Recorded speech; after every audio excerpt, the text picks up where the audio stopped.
present simple ฮะ present continuous ฮะแทนแบบเนาะอธิบายให้นายลองมาพูดถึงอยู่ present simple อธิบายให้นายลองมาพูดถึงอยู่ present continuous พูดกลุ่นจำลอง exercise เด้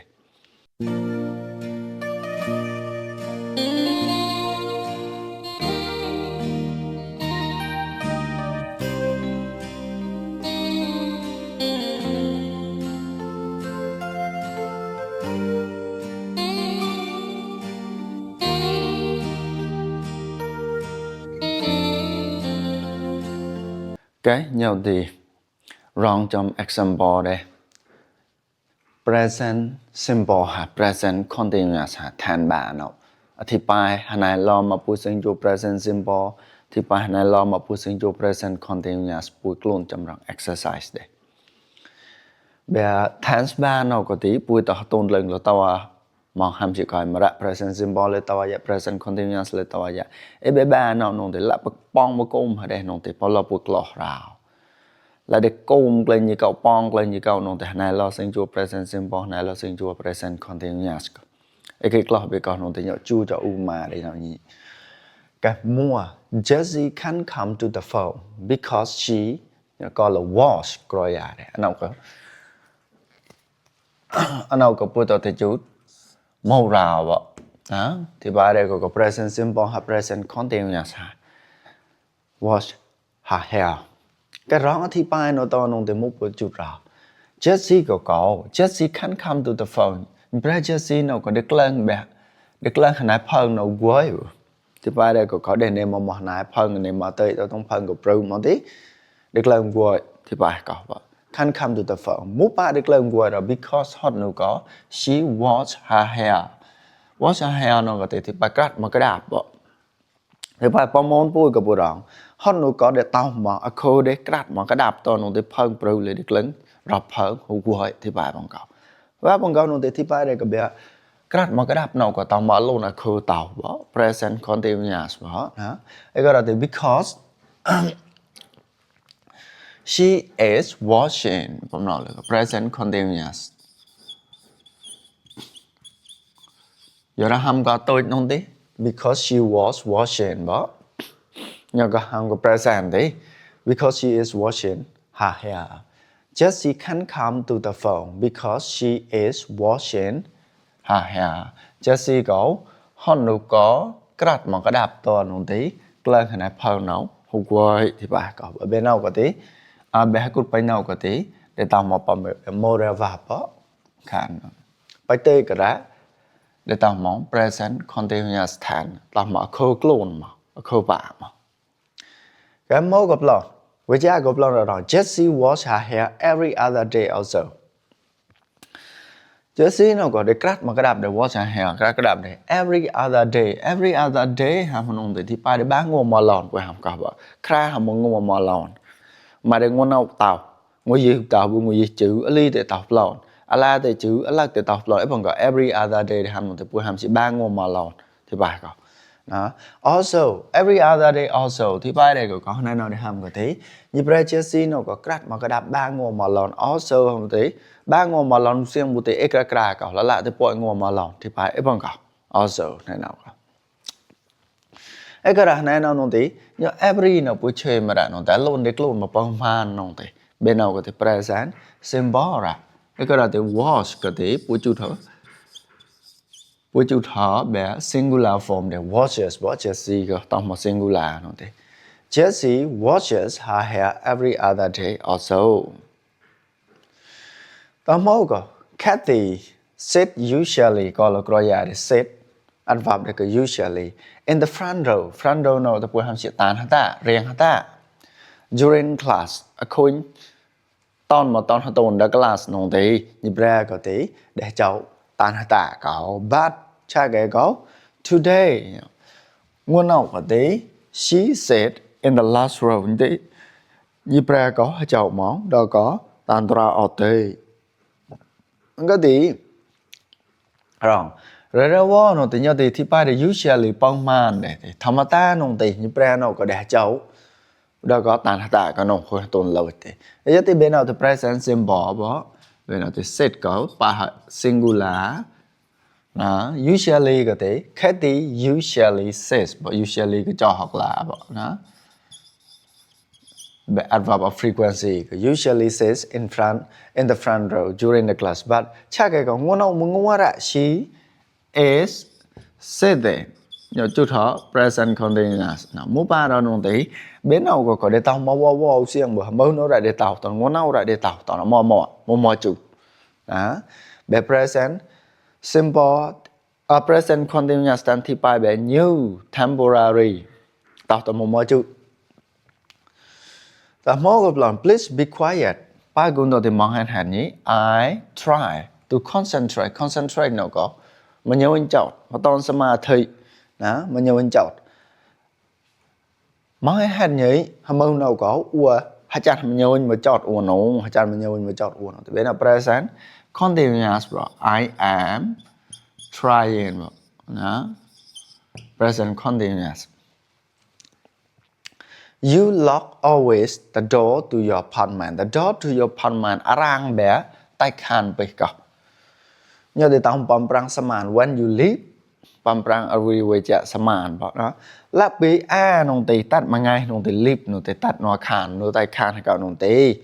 Bê khát ở sau bé tay khan bê. Awar ra hả không có bảo nhớ bé always nó lâm cả là awar lock nó có thể khát ở sau đó. Cái thứ nhất thì chưa có present, but always tên nó adverb of frequency pa hàm mà. Cái thứ be present simple ra. Đó, nhớ từ present simple nó thì do,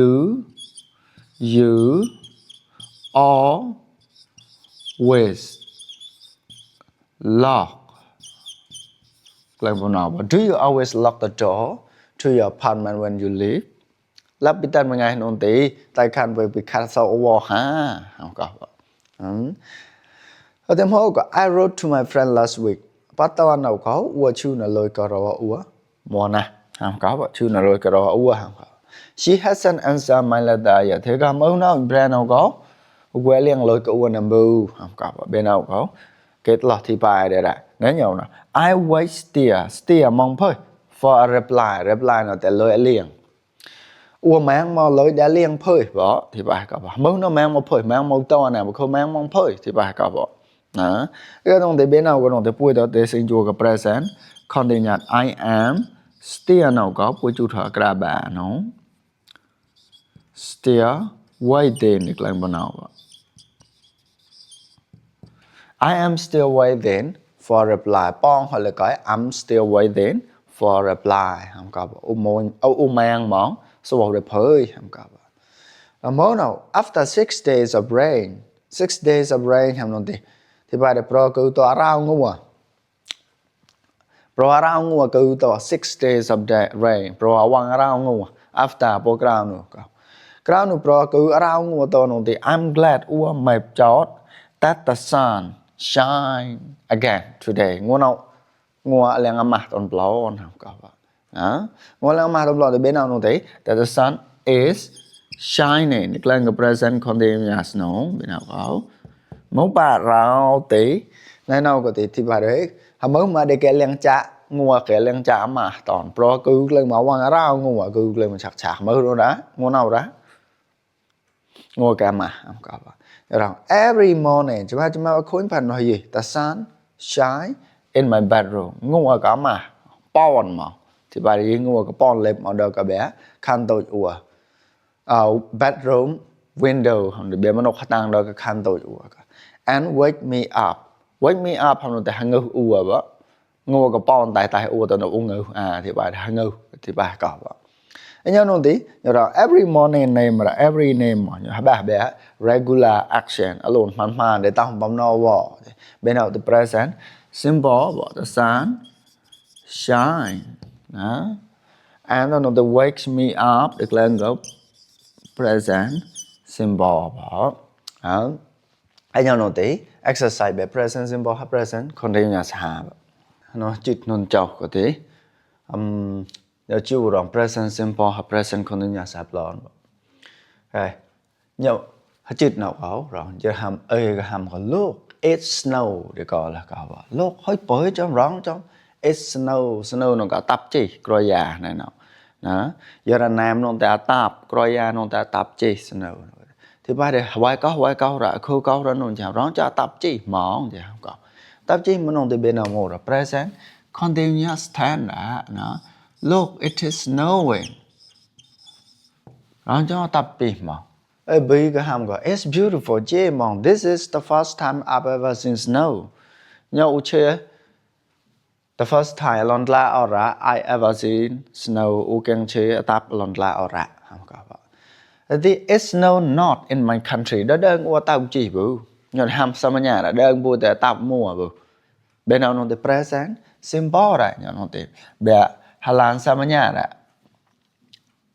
hàm mông nó xiềng bù hàm mông nó đã đơn bù chỉ bù xiềng bù đơn bù cái điều chỉ mà ra thì bài bằng cả vào ấy gọi là it doesn't snow it does not snow in my country present simple cái cái nón trong nộp lón rồi nón trong nó để ơi hàm rồi close your eye mắt hàm một vậy cái mắt to nó để now listen carefully cái lang cho bắp lọt mặt một to nó đấy cái what I do vậy cái lang cái muốn tiếp bạ mà nào thì hàm gọi vào nó nhưng nó đấy một cái chữ là the present simple rồi nó what present continuous rồi nó what am I doing đó muốn cho bạn mà rào khâu cao mũ bạn mong chỉ mà rư một sai tôi nói tiếng chỉ mũ bạn mà rào chỉ bạn có vậy cái nhớ đến thì you rap được gọi là rap nó có biết tụ bột chợt cái con gặp you rap the top of your desk with your hand gặp mà đi cái mặt một nó showing cái tí một là tí với cái thì bột mỏng the top of your desk thì bị khơi sao bò cậu có top để tao có đó with your hand bột mà có tàu không có với bột mỏng khơi có tàu không có bọn nữa cái thì nhớ lấy present condi nhà standard khâu clone khâu bạ mà rap nó có là bạn gì từ b ba mày bọn nó rap bên close thì hàm close nó mát xuyên crop tay rồi thì bắn not exactly right chạy cái đều tay có khó nằm bừng đó bột có bột mà ra chạy cái có bột mà khơi riêng thì bài có bảo try again trôi mà tập là có tí you rub your hands together làm cái bột mà tao cả bạn mà nào đó ấy có đánh nhau tí more present continuous blonde bọn nhá you are rubbing your hands together với bột mà tao phải right tay ya không có bảo ấy gọi là thì ý nhau thì present simple có present continuous có thì ấy thì bài ấy bảo bấm nào tăng hai chẳng cái bài exercise nào tao nó để này sinh chua đây bọn lo bôi cái sinh chua ra thì lại một ngày nó lại hamari nó thì cái sinh chua mà cái sinh chua lép có thì bôi tao để rong tao phải cọt với cái hàng lẩu bây giờ nào có thì chơi đã lâu mà tem bọn có lâu quay bù và đó có bé một ngày nó bỏ cao sinh chua mà rồi ngồi cái nhà cao cái sinh chua lép có thể bây giờ có thể tôn sinh chua là đẹp